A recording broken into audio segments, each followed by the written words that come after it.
Tea போடுறது sir. Biryani இல்லை ஏதாவது குழம்பு சொல்லுங்க. மட்டன் குழம்பு. ஃபர்ஸ்ட் மட்டன் நல்லா கழுவணும். அப்போ இங்கே ஸ்டார்ட் 16 தான் இருக்கு சார்ஜ்.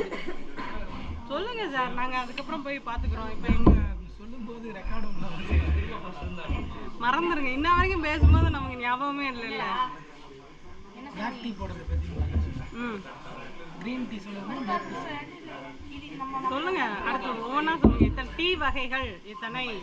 க்ரீன் டீ அது டீ போடுறதுலேயே ஒரு மெடிடேஷன், டீ மெடிடேஷன். ஓ முதல்ல வந்து கெட்டில்ல அதெல்லாம் ஒன்று வேண்டாம், கெட்டில்ல தண்ணி வச்சு அதை வந்து பாயில் பண்ணுவோம். அந்த பாயில் பண்ணும்போது அந்த பாயில் சவுண்டை பாயில் சவுண்டை ஏர் பண்ணுறது நமக்கு வந்து 5 புலனில் ஒரு புலனுக்கு ஃபஸ்ட்டு அந்த வேலை பண்ணுவோம். ரைட்டு. அந்த டீ மெடிடேஷன் அதுதான் ஃபஸ்ட்டு பண்ணுவோம். ஸோ பாயில்டு வாட்டரை எடுத்து கீழே வச்சுட்டு க்ரீன் டீ லீவ்ஸ் அதை வந்து 2 பிஞ்ச் ஓகே அதை போட்டுட்டு தட்டு போட்டு தண்ணி எவ்வளோன்னு சொல்லுங்க. எவ்வளோ பேருக்கு வேணுமோ அந்த மாதிரி. நீங்கள் ஒரு ஆளுக்குன்னா ஒரு 250 ml தண்ணி வச்சு கொதிக்க வைக்கணும். அது வந்து 2 பிஞ்ச் க்ரீன் டீயோட 2 லீவ்ஸை போடணும். போட்டு தட்டு போட்டு மூடி வச்சுக்கணும். கரெக்டாக 180 செகண்ட்ஸ், 120 180 வரைக்கும் போடலாம். அது உங்களோட நல்லா ஸ்ட்ராங்காக வேணுன்னா 180 போடலாம், இல்லைன்னா 120 நிறுத்திக்கலாம்.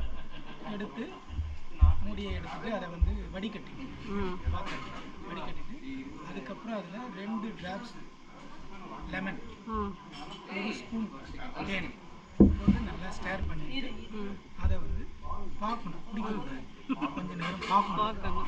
அப்படியே ஒரு 15 செகண்ட் அதை பார்த்துட்டு அதுக்கப்புறம் அது மெதுவாக கையில் பிடிச்சி அப்படி கிட்ட எடுத்துகிட்டு வந்து முகந்து பார்க்கணும். ரைட்டு. அப்போ 3 ஆயிடுச்சு. அதுக்கப்புறம் அதை மெதுவாக அந்த கப்பை பிடிக்கிறீங்கல்ல, அதில் வந்து ஒரு ஹீட் வந்து உங்கள் பாடிக்கு வந்து சென்ஸ் ஆகும். 3rd 4th right. அதுக்கப்புறமா அதை செக் பண்ணும். Final touch. அது செக் பண்ணோடனே அது உங்களோட ஆத்மாவை போய் டச் பண்ணும். 6 சென்ஸும் உங்களுக்கு ஆக்ட் ஆகிடும். Meditation fulfil. தேங்க்யூ. இப்போ இது வந்து கட் பண்ணிட்டு திருப்பி போடுறதா? என்னாச்சு? பாதியிலே போயிட்டு